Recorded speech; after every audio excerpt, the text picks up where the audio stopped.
पिछली कक्षा में आपने वर्ण विचार पढ़े थे, हमने स्वर पूरे किए थे और आज हम जो है इससे आगे पढ़ेंगे व्यंजन। ये है व्यंजन, बोल्ड पे लिख दिया है, आप अपनी कॉपी में लिखो। अच्छा बच्चों देखो, पिछली वाली कक्षा में हमने क्या पढ़ा था? वर्ण विचार। मैंने कहा था व्यंजन में अगले कल पढ़ाऊंगी, तो आज हमारा है व्यंजन। व्यंजन किसे बोलते हैं?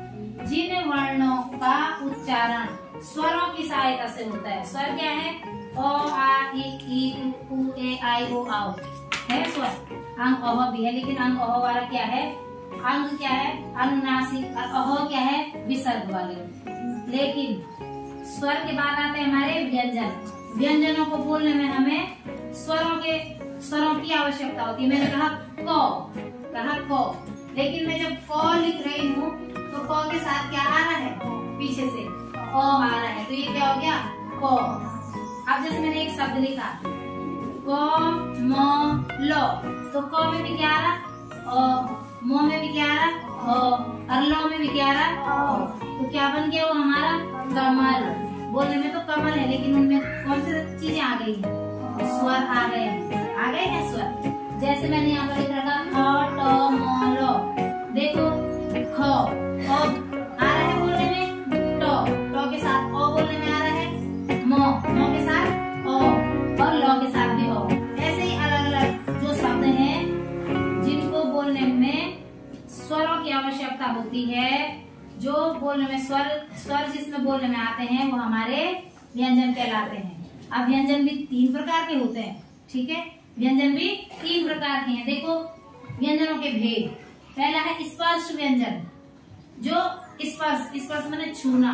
अब कैसे छूने से कैसे पता चलेगा? दूसरा है अंतस्थ व्यंजन, ठीक है?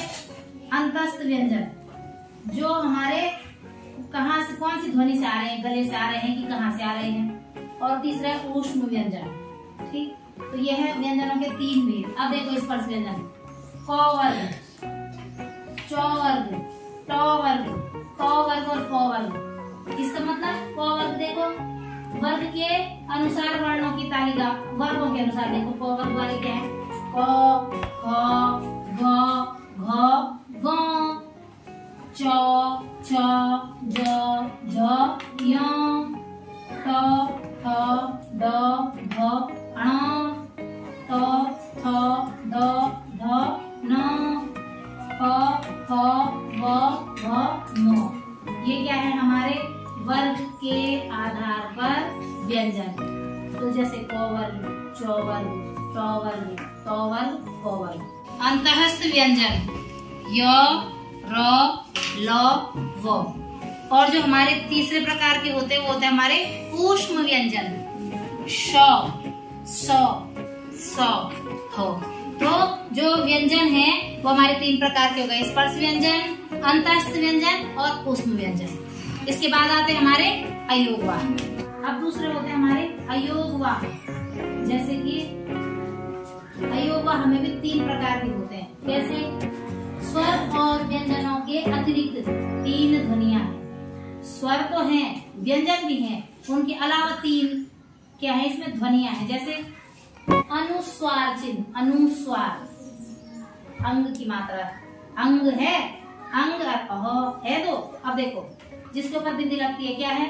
कंगन, गंगा। और बोलो अंग की मात्रा वाले, अंगद, फिर खंजर, फिर गंजा। हाँ, जिसके ऊपर अंग की मात्रा आ रही है तो वो है हमारे अनुस्वार।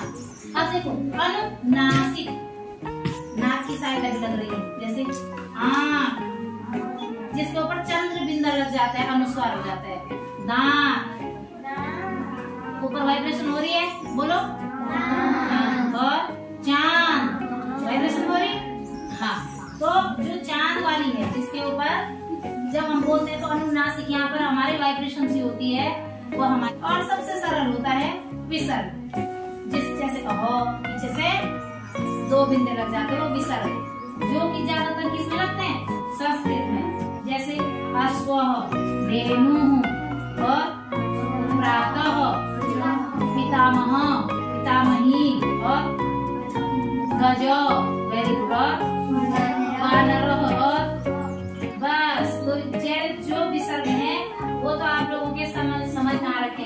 और अनुनासिक कौन से हो गए जिनमें चंद्र बिंदु लग रहा है। अनुस्वार क्या हो गए? आंग की मात्रा। तो ये 3 हमारे अयोगवाह होते हैं। अब एक और आती है संयुक्त व्यंजन।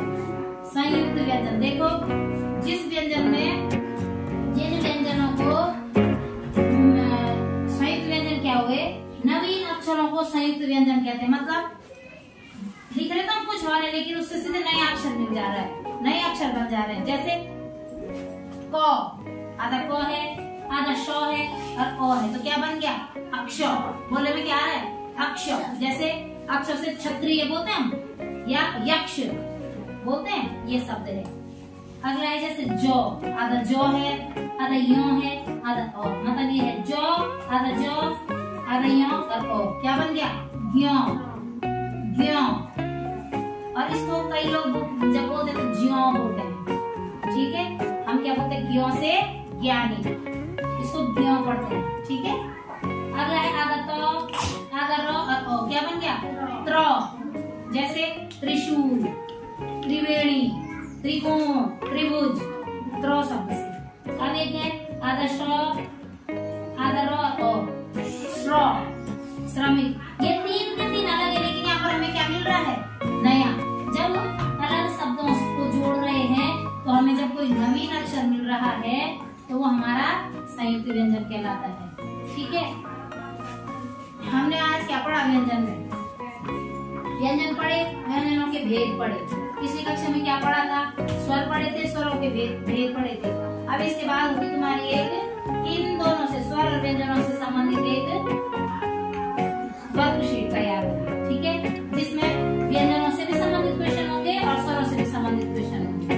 ठीक है, अब इसके बाद हो जाएगी स्वर और व्यंजनों पर जो हमने पढ़ा, हमें कितना आया उसकी वर्कशीट। ठीक है।